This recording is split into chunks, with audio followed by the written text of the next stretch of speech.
I haven't seen Evil Dead 2 yet. What would you think? I'd think that you're a cinematic idiot, and I'd feel sorry for you. All right. Why? Because it's a brilliant film. It's so funny and violent, and the soundtrack kicks fucking ass. I never thought I'd say this, but can I go work now?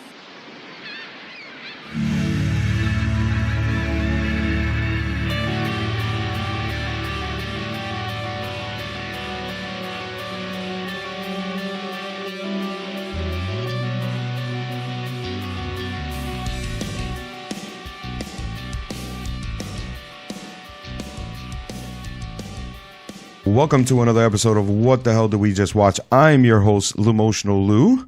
How are you doing today? I hope you've had a great week, and hope you've been anticipating for whatever it was that the next episode was going to be at. Well, that makes me very excited. So thank you for that. Thank you for listening. Thank you for being a member, subscribing, commenting, and sharing. So just want to get that out of the way. So I'm very happy about that. Today is yet another, because I really want to get you guys into the flow of how this will work.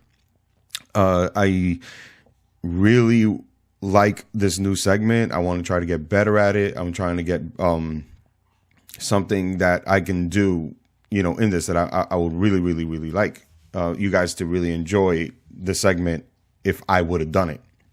So for episode 30, I want to give you that again. And, I decided that I really wanted to try again. And this time, maybe with something that maybe the audience is a lot more familiar with.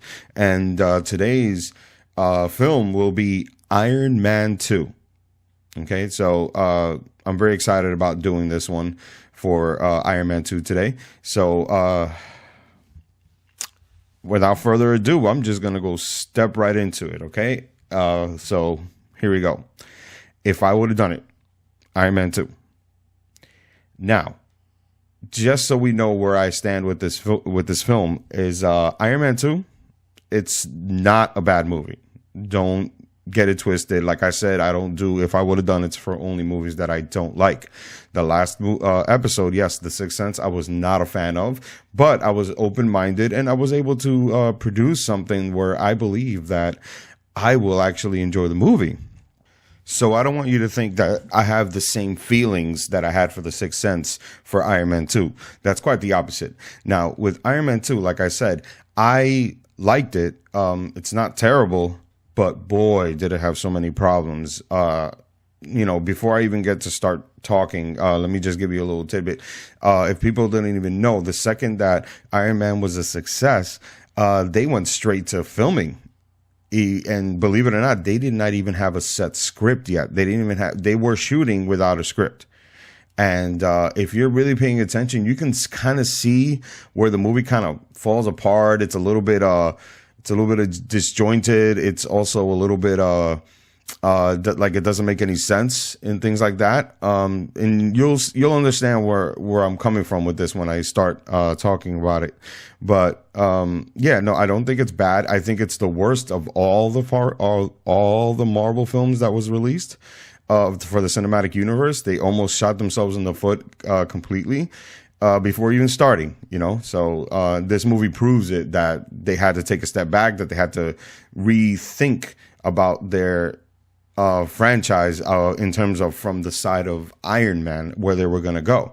Because you got Iron Man 1, straight success. They wanted to literally, I guess they thought people were going to forget how awesome Iron Man was. And they were like, oh my God, let's make a sequel like ASAP, and it was like under a year and a half that they, made this movie. They produced it and they released it. And I think it was way premature. Everybody knows now that it was premature, that the movie does have flaws, that the movie is not the greatest in the franchise.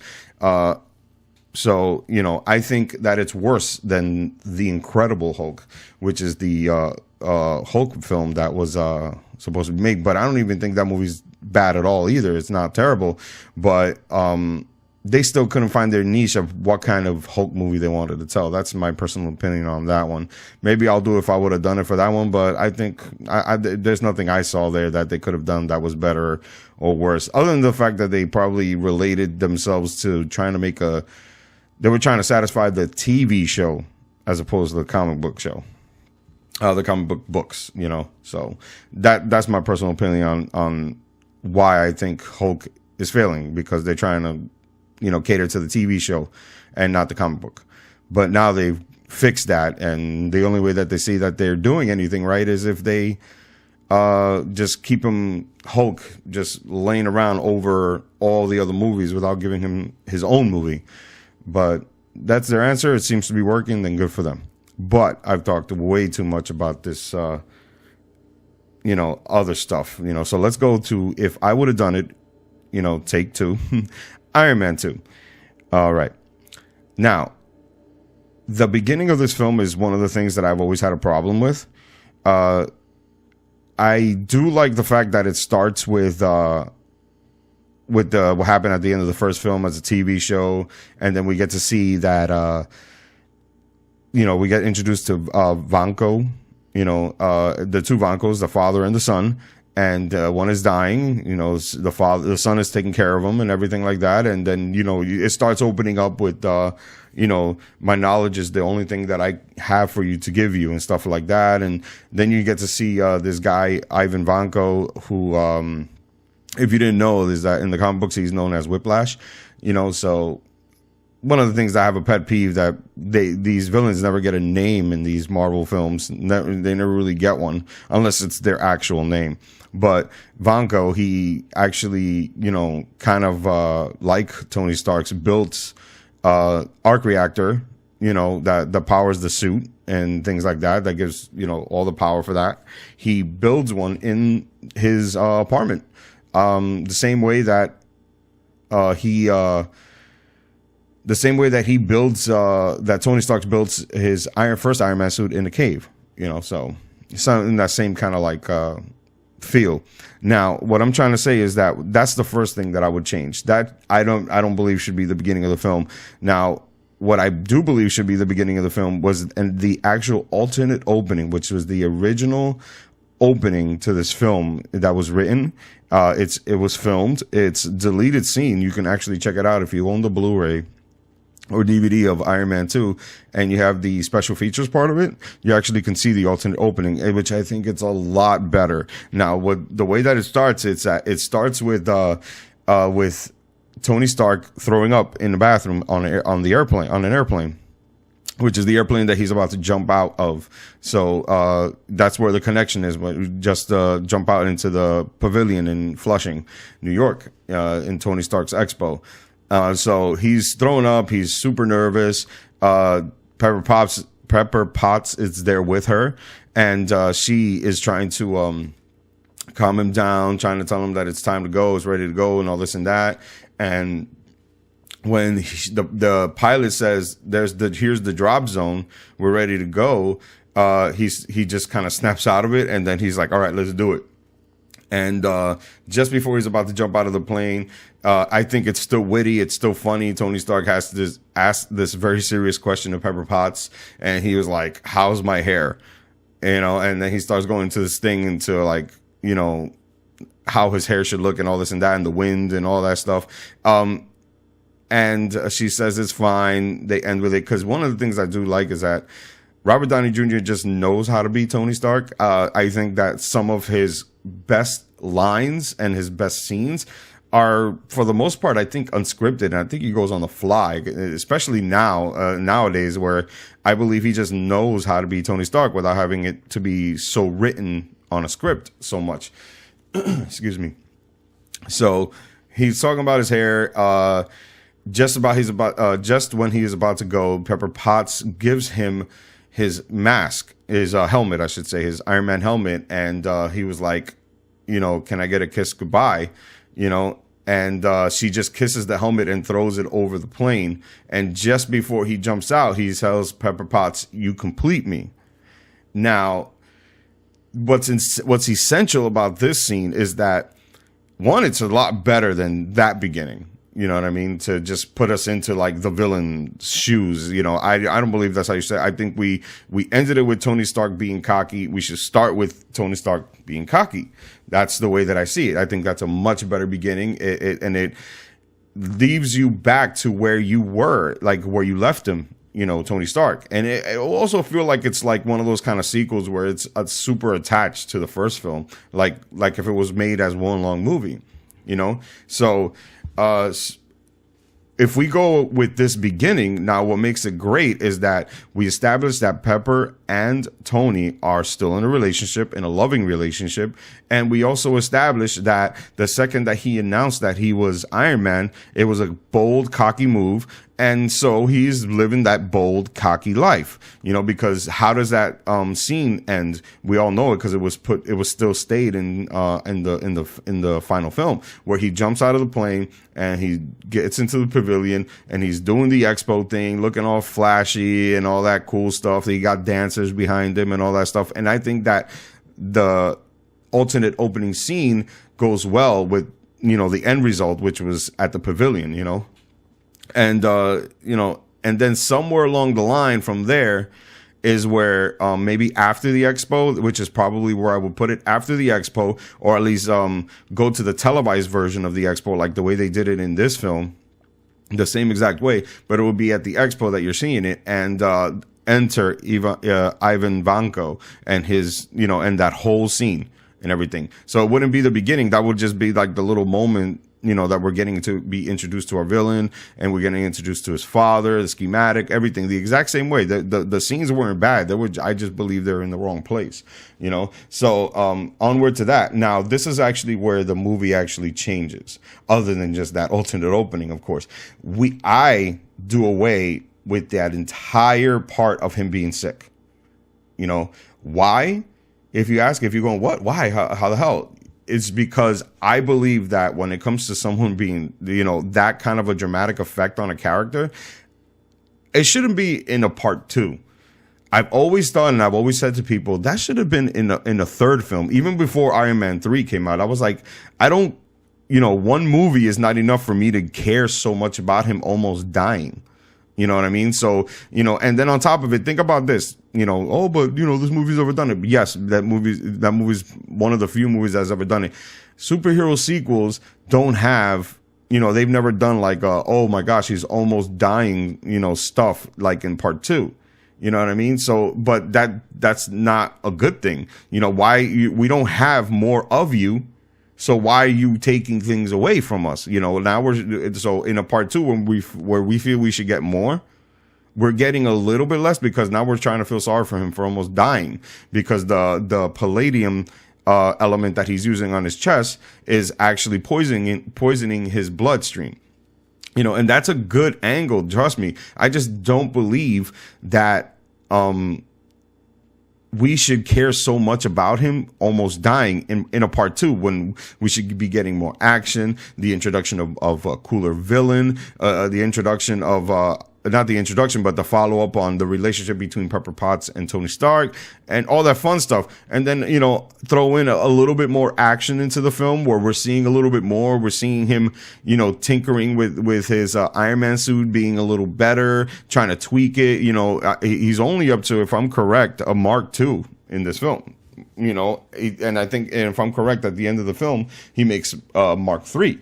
So it's very early. So instead of us feeling sorry for him being sick, because I think it's premature, and I also think it was a easy plot device, if you ask me, to kind of fill in the blanks to a script that was not finished while they were filming. If that's probably one of the things that they did that was very simple. It's a very elementary script writing, and so we take that away. So we don't have the pressure of him almost dying, at least not yet, because it's still a good plot device. I just think it was too early. So we're fixating on the sequel just being a movie about cockiness and boldness. Vanko's quote unquote lies of the Stark family, and things like that, because of what he was taught by his father about how things are and things like that. And that's where I feel like the movie works the most in terms of the sequel. That's what it should really be about, So now that it kind of grounded you and just be like, just picture it like this. We're going with the cockiness stuff, his relationship with Pepper Potts and how it goes in this film, which is positive, which will go to a negative, and then back to a positive again, the standard kind of like relationship stuff. And then we're getting to meet this guy, Ivan Vanko, who was able to build the same exact thing that Tony Stark did, but in his bedroom, just like how Tony Stark did it in a caveman. So in a cave. So how does that work? How does this like go together? Here it goes. I'll tell you. Now that you got the opening scene, here it goes. The courtroom scene is that's where the gist of what the movie is about is going to be laid out, which I believe is the best part of the entire film. You know what I mean? It's built up so well. You know what I mean? Gary Shandling was awesome. Tony Stark was great. Obviously, Robert Downey Jr. The whole scene, the way it played out, was amazing, because if you remember that courtroom scene, what makes it so great is that the government, you know, the Gary Shandling's character, he wants to take the Iron Man suit away from Tony, and it should be of government use and not personal use, because Tony Stark is a civilian. He's not a part of the government. He doesn't work for the government. He's just, you know, he was in the arms race, but he's just a seller. He's a buyer. You know, that's what he is. That's what his job is. So he created something that he feels that he can, you know, he has saved the world. He can continue to save the world, even if he doesn't have to work under the government's, you know, supervision and all that stuff. And, so that's what the whole courtroom scene is about. They wanted to take the suit away from him. He's like, you can't have it. And then one of the kind of like tidbits about what's going on in the courtroom is that Gary Shandling's character was trying to kind of like hit below the belt and say that these countries are trying to do what you do. So now that you made a war machine, basically a war suit, you know, there are other countries that are saying we want to do that as well. So when we see these scenes about like how all these countries are doing all these suits and these robotic kind of technologies, and then they're failing, and we get also introduced to Justin Hammer, who's also the other villain, the sub-villain, who I think is great in this film too. He's one of the better choices that was put into this film.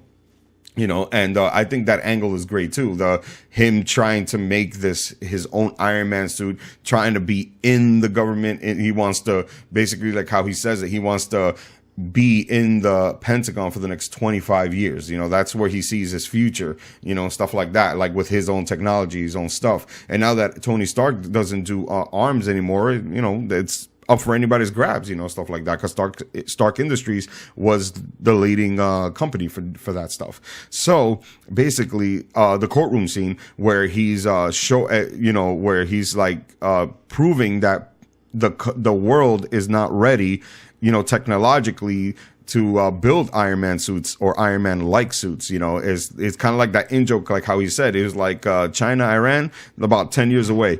Justin Hammer Industries, about 20. So the courtroom scene is what happens, is where we prove that what settles what the movie is supposed to be about. His boldness, his cockiness, him saying that nobody can do what I do, and they're years away from what I'm doing. So, you know, America and the world should be okay with Iron Man being the only person that can be Iron Man at the moment. And so fast forward a little bit more. So now you're kind of getting into this character, right? He's that cockiness, that boldness, what we got to see a little bit of, well, actually a lot of in Iron Man 2. These things will stay there, but minus that part where he's dying, the toxicity thing, the whole like suicidal stuff. Instead of them using his crazy kind of like things that he does because he's suicidal or that he doesn't have much to live, take that away and instead make him do everything he did in that film that was considered kind of cocky, you know, or over the top for him, or even suicidal, like him taking up the driver's spot for his car so he can drive it, is because he's fucking cool. You know what I mean? That's, you know, isn't that enough anyway for Iron Man 2 to be this way? We love him because he's so fucking cool. Iron Man is great as Tony Stark as well. You know what I mean? We love seeing him as Tony Stark because he just knows how to be him, at least the way that we enjoy him, you know. So his cockiness gets him to do all these things, you know what I mean? So we don't even need that whole part about him almost dying to, you know, get all that stuff in there, you know what I mean? So, so all that stuff, you know, drives him into like going into the to the race and all that stuff, and we see Vanko, the exact same stuff that he does to get to the racetrack, it's all good. But now this is where I have a little bit of a problem with this scene right here, because this is the one that's going to get a little bit of work. How the hell did Ivan Vanko know that he was going to be driving his car? You know what I mean? So he was always there to like wait for him to, you know, to get into the car. It's a poor setup. I think it's shitty. What I'm trying to say is that I think that there should have been a little bit of a better setup where he knew he was going to be at the racetrack. That's the part that's not hard. You always know where a celebrity will be. You know what I mean? And so that part is not the hard part. He knew where he was going to be. Now, but he did not know where he was going to be at the racetrack. There was no way that he could have predicted that he was going to drive the car. Hence, what I'm trying to say is that his, you know, he's unpredictable. You know, so that cockiness and boldness is great. But the problem is that he's already Ivan Vanko, and I'm going to call him Whiplash from now on. Whiplash, he was already dressed in like the kind of like the suits that people wear to repair the cars and stuff like that. Or like he was probably there for like, you know, just whatever maintenance or something like that. He was wearing an orange jumpsuit. Now, if we would have seen him kind of like in the cut somewhere in the back where he's kind of like following him within the restaurant that they were at or outside before they go in and kind of like, you know, evaluating the situation, when will he, you know, kind of like exercising, like when will he strike kind of thing. And then when he sees an opening, because he's trying to find an opening. So we could see a little bit from his perspective where we jump cut from seeing where Vanko is at the racetrack and seeing where Tony Stark is at the racetrack. You know what I mean? So we're getting to see a little bit of both. Those scenes still stick there because I think that when Justin Hammer and Tony Stark are together, it's gold too. I think it's great the way they talk to each other, the way that they handle each other. And kind of like how Tony Stark kind of like low blows him a little bit. So I think that works. I think that's great. Now, so let's just, you know, if we could see it, like sometimes just showing a little bit of exposition, with showing those little things, it helps out a scene a lot more. Trust me. It also builds tension. It builds up the suspension. You know what I mean? So we're seeing Vanko, he's in the Cub. We're seeing Tony being Tony. And then when he decides to drive the car because he's so fucking cool and cocky, and he sees that that's an opportunity. He seizes that opportunity to say, I'm going to get him now. He's vulnerable in this car. I know exactly what it's going to be. Is going to be in a controlled space. So we see him kind of like get the orange jumpsuit, maybe like kills somebody for it or whatever the fuck. So he gets the suit. I mean, he gets the orange jumpsuit. He's already waiting for him, because what I do love is that his introduction of the scene is great. But this is actually, now this goes to the costume stuff, you know what I mean, to the costume department, this part of it. I don't like the fact that he had like this his outfit for the least part of it is a little bit too ghetto. Straight up, his outfit is way too ghetto.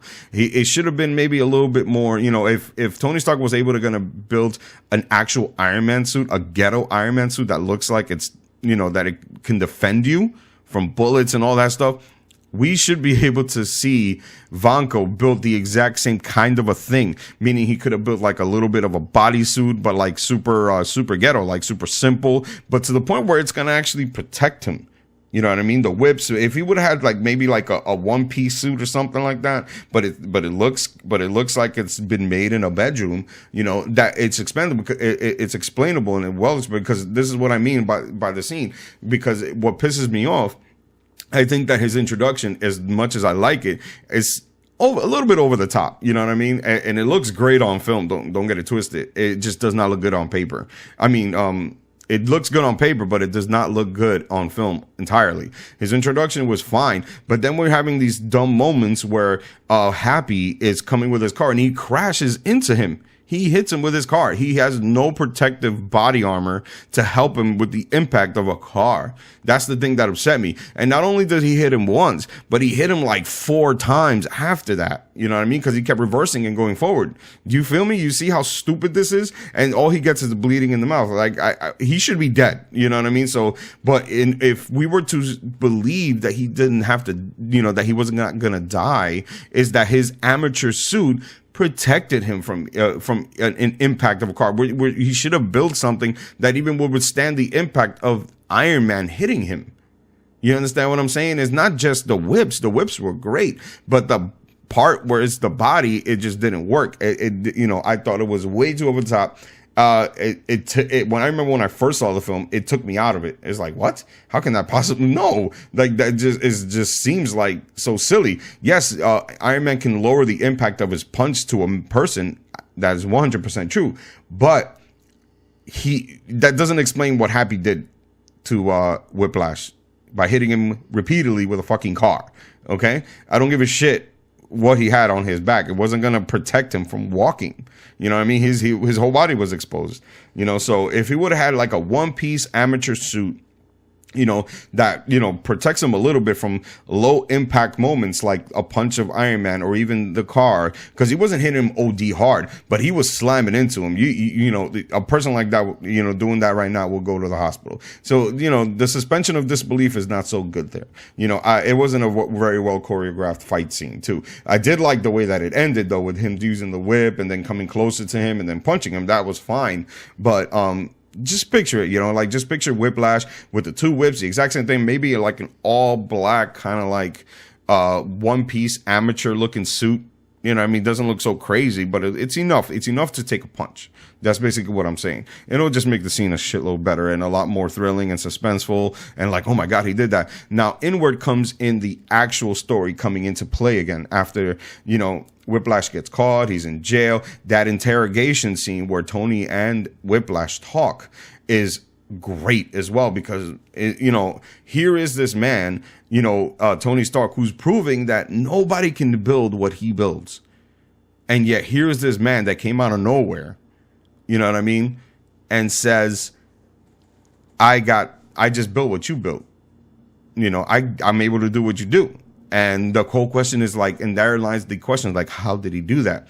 And then, as plot thickens and the movie keeps going, then that's when we start seeing the actual answers about what's going on and why is it going on that way and all that stuff. So that interrogation scene is everything. And that's where it really starts, where you start hearing Whiplash talking about how, how he bested him. That whole you lose thing is great. And he tells him a little bit on why he knows Tony Stark lost or is going to lose. Because now, after that scene, after what everybody saw at the racetrack, now everybody's like, oh, the government is going to be on Tony Stark's ass, which they were a little bit in this film, but I feel like it should have been a little bit more.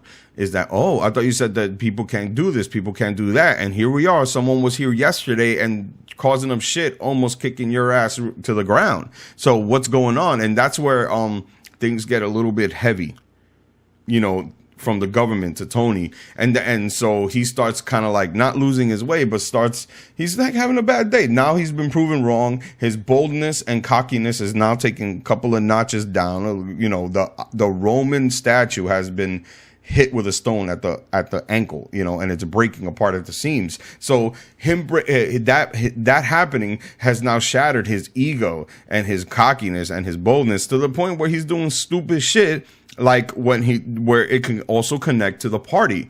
All that stuff is the exact same thing. And now I haven't even mentioned anything about him getting sick and dying, because you don't need that. His ego is so up there that he is the type of man that once his ego gets shot down, especially now that he was able to build a suit at this stage and age, that nobody can do what he does, that he's super smart, now someone did it. Someone did it, and they found out. He talked about his father, Whiplash, and he though Tony didn't know anything about him, he's not learning. He didn't learn too much about it. He kind of like brushed it a little bit, but because the task at hand now is the government's on his ass. His friend Rhodey is on his ass about what's going on, and that has driven him to, kind of like in this I don't give a fuck stage. So he got onward to his birthday party where he's getting drunk and he's getting stupid and, being all cocky and cool and shit. It's that it fits well. I think personally that it fits very well. It works. You know what I mean? So, we understand what's going on. Rhodey goes to the party, not only to just, happy birthday, not for the birthday party just stuff, but he was talking to the president on the phone, saying to the president, I am aware of the situation. I understand what's going on. Trust me, in the next 24 hours, Iron Man will be on watch again. Because no matter what, even though the government's on his ass about giving the suit back, they still rely on Tony to defend the world if he has to, because he will do it. So, Rhodey goes in there. He's trying to calm Tony down. He's getting drunk. He's getting stupid. P.S. Rest in peace, DJ AM. Because he's in this film. Every time I see him, I get a little sad inside because he was a great DJ, he makes good music and stuff like that. If you hear his stuff, if you never heard his stuff, I recommend the DJ AM. Check it out. So he's there, and then the exact same thing happens. They fight. Rhodey gets a hold of his Mark II, which is that silver Iron Man suit. He gets into it, that it's unfinished. And they have their little brawl, their little fight. That the fight makes, I think, a lot more sense.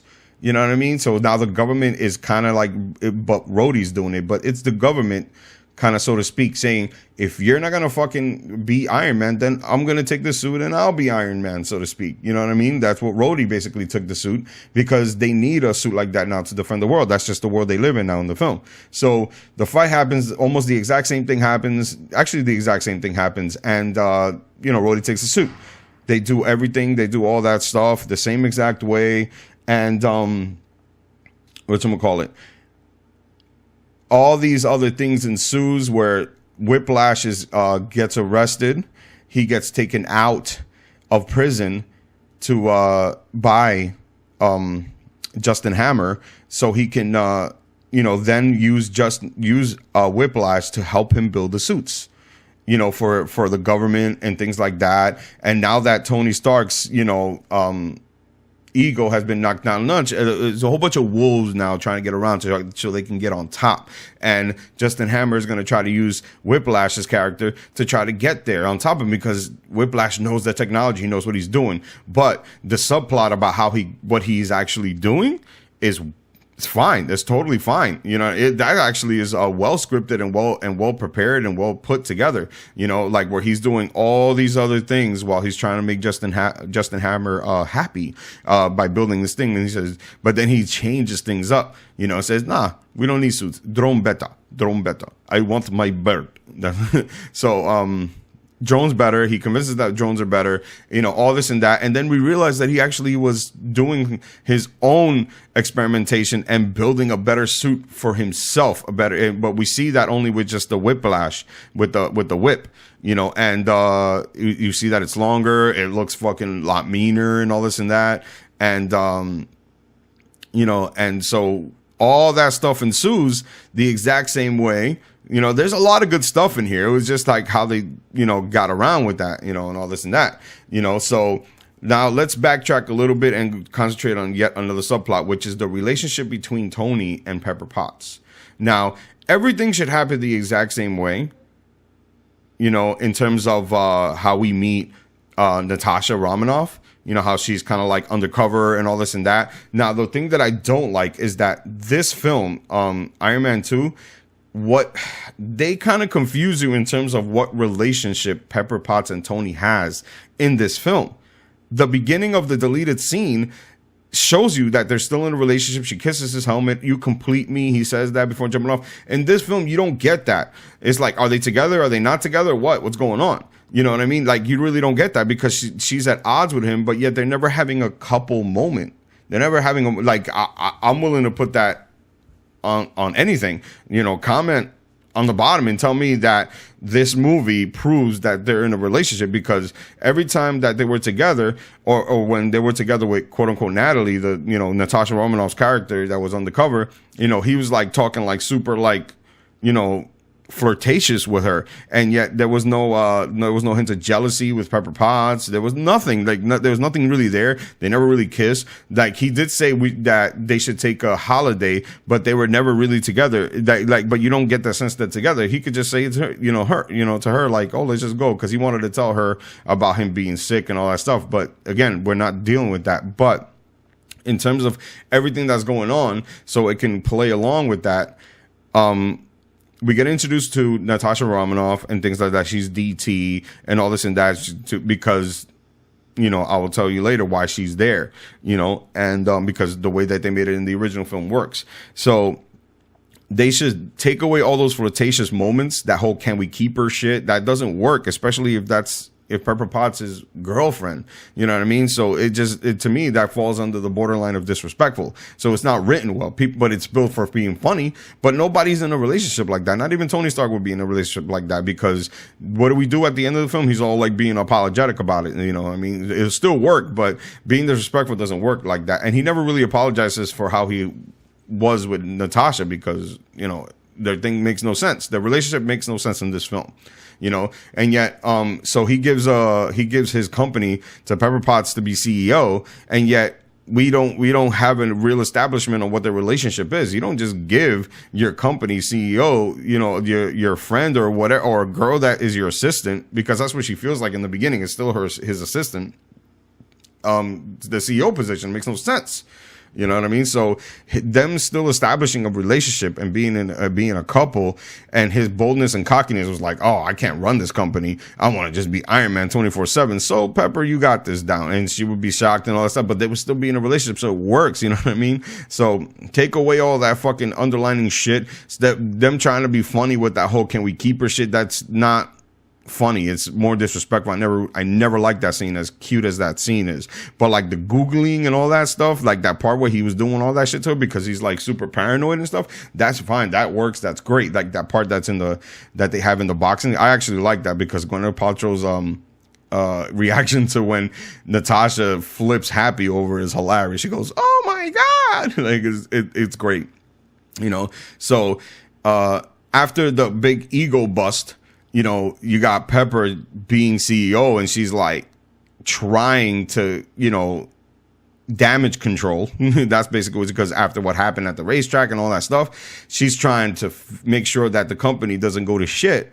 And all he's trying to do is do all these things like, let's go, forget it, don't worry about the company, da da da da da. Like that's where all that goes. Do you see how that fits? And has nothing to do with being sick.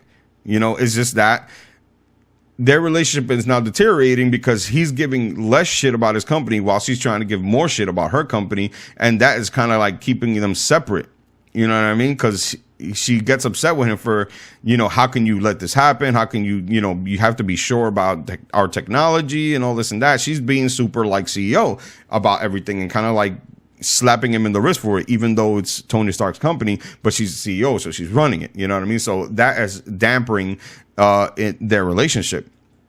So after that, the ego trip finally sets in. Everything is all good and it's all good and dandy now, because he's got this kind of like last wind, and he just comes to this point of realization that he needs to like, come to. And the reason why he gets that is when he goes to when has this "I don't give a fuck" moment, like when he's at the donut shop. Nick Fury comes in, and that scene all takes place minus the part about him being sick. Like I said, take that out, and then we find out that Natalie, whatever, Natasha Romanoff's character, is really a SHIELD agent, and that she's just an operative, and she's doing assessments on the Avengers Initiative. So that's basically what she's doing there, because that's basically what she boils it down to. Nick Fury's upset at Tony because he's not giving a fuck. His company's now going to shit because his ego is getting the best of him. Somebody was able to make the same technology, and he's like, how the hell did this happen? How do you not know this and that and all the other stuff? And he's upset that Rhodey took his suit.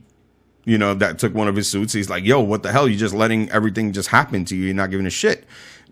So the same stuff happens, and instead of the whole building a new element thing, because I think that's confusing in this film for that, because that's what cures his sickness, is him rediscovering a new element. He creates a new element. Very science fiction, but I think this movie is too early for them to do anything like that to that stature. So we're going to just take all that stuff out.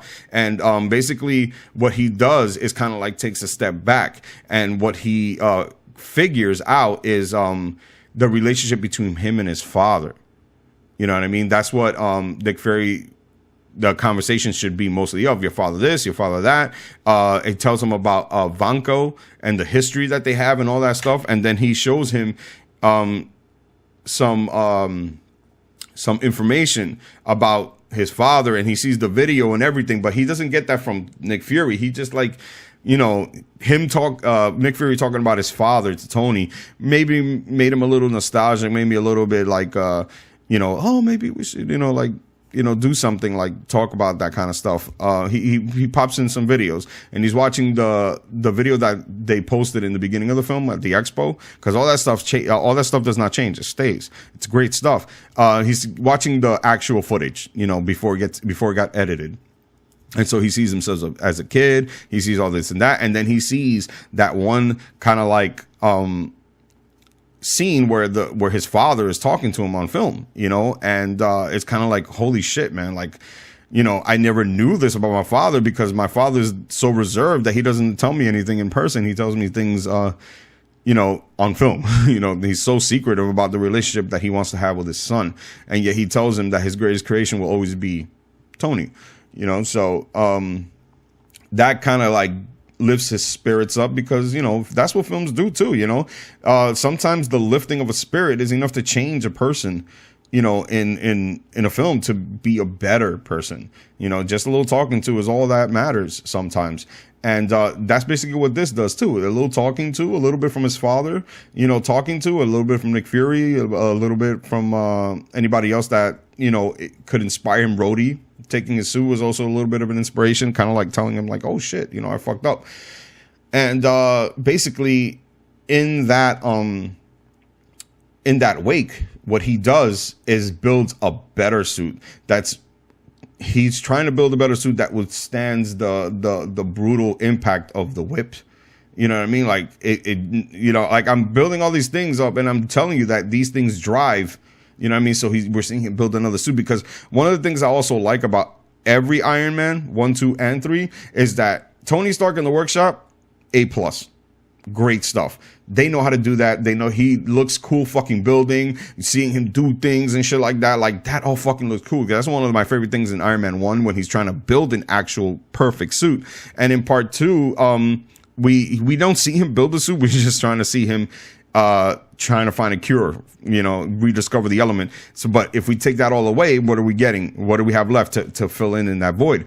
Him building another suit, but one that can withstand whips, you know, like the energy that the whip does, you know, shit like that, because the same thing happened. He's going to get that phone call that says, oh, I got this and I got that. Like it makes him fucking like, you know, what the movie shows is the exact same shit. You know what I mean? But it's a different drive. That's basically what I'm changing. You know, so he builds this suit to withstand whips. He's gonna get ready for this fight that he has to go back to the expo because Justin Hammer is showing off his drones, you know, and stuff like that. They're gonna do salute, like how he was pissed off about showing, you know. So he builds this suit. He's onward from Cali to New York. So onward, when we get to New York, we see that Rhodey is also built War Machine with Justin Hammer's technology and all this stuff. And, you know, so all that stuff, like I said, stays because all that stuff is the actual stuff that works. But I hope that you guys have been understanding me about how I got from point A to point B without using the sickness, the toxicity as a crutch to the plot. And instead, the ego is what drives the film and what makes him a better person at the end. He'll be a lesser egomaniac, basically. So, they have the fight, the same exact thing, because like I said, all that stuff works when they're fighting. Good job on the fact that they didn't edit so much while they were fighting. You got to really, really see the fight sequence between the drones and versus Iron Man and War Machine. So kudos to Jon Favreau for that, because, you know, that's your decision. That's the editor's decision as well for keeping it the camera longer on the fight. You know, seeing it from one eye.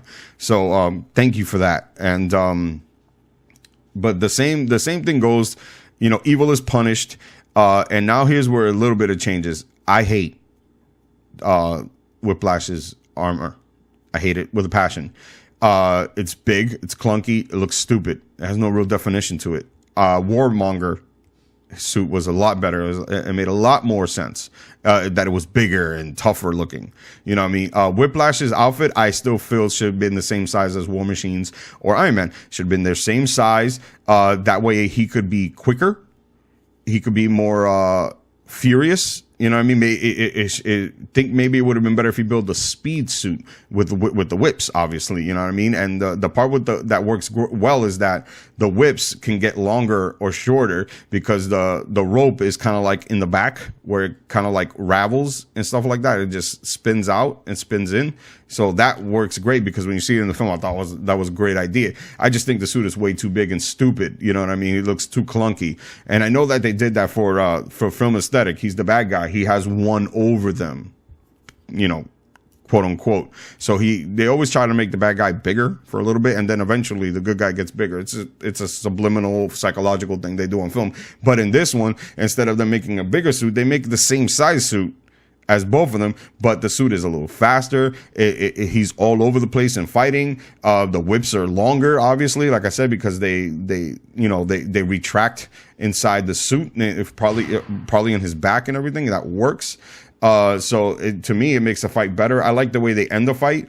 But when they shoot the beam at it, I always thought it was stupid because he did it without his helmet on, and I'm like, what the fuck, man? That thing makes things explode. You know what I mean? So it's like, if they were to like cross the streams like how they did, that should literally burn Ivan Vanko's Whiplash's face off. You know, I mean, that's what I mean. Like, they just didn't think too well about how they should choreograph Whiplash's fight sequences too much. It's kind of stupid, you know, and I'm sure that the director sits down if he actually watches his own movies, because most filmmakers don't. But if he were to watch it, he would be like, damn, that was idiotic. You know, that would obviously, he would not be alive, meaning like instantly, he would instantly be dead, you know. So anyway, a much cooler suit, smaller. Maybe I'll show you this week. Maybe I'll draw something. But I'm not a good artist. Maybe I'll make someone draw something and then post it on my social sites for you guys to see. But so basically, evil is punished. Tony Stark's ego has dropped down a notch. He has become a better man from all what's going on. The great scene of also of the Avengers Initiative, the tie-up to Natasha Romanoff's mission of having a covert mission, and basically is Nick Fury, that same exact scene where Nick Fury is talking to Tony, hands him the folder. Iron Man, perfect for Avengers Initiative. Tony Stark, not. So, whatchamacallit. So basically, you know, no Avengers yet, and it's part 2, so it's fine. You know what I mean? Because I try to make sure that I don't use any influences of the future films to make sure that, you know, to make a better movie, because that's unfair. So I'm sticking to the world of part 2 and how part 2 was made and how part 2 should be and all that stuff. So I'm, you know, if you noticed, I never knew this. Like I said, the sickness part, I never liked it. I've always told people that that's a part 3 thing and not a part 2 thing. You know, we should always get bigger and better. That's what part 2s should always be about, bigger and better. You know, not taking back. You know, that him being sick is not bigger and it's not better.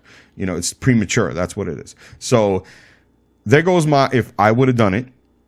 I hope that it wasn't too confusing. You know, I know it was like a little bit all over the place, but, you know, in summary, the film should be about ego.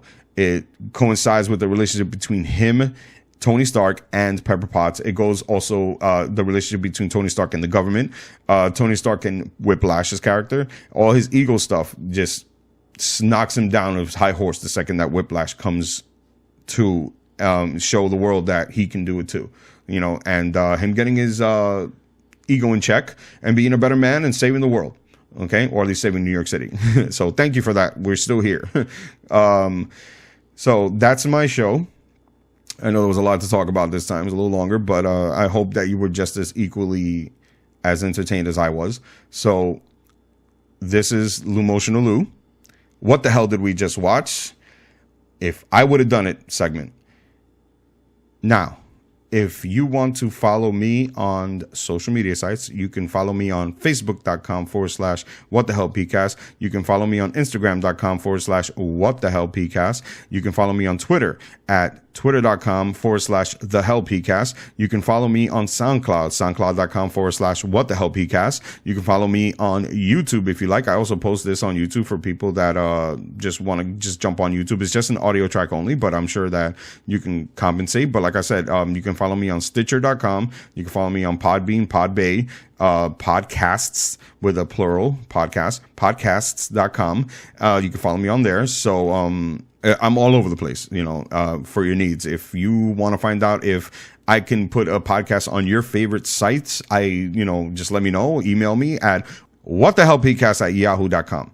So I can definitely help you out there. I can, make sure that it becomes a thing if you have a preference place. So, yes. So, listen, like, follow, share, comment, definitely comment. I want to know what your feedback is for Iron Man 2. If you thought it was better than what you were given, or if it was worse and I don't know what the fuck I'm talking about. I'd take anything. All right. So, without further ado, I just want to say peace out, yo.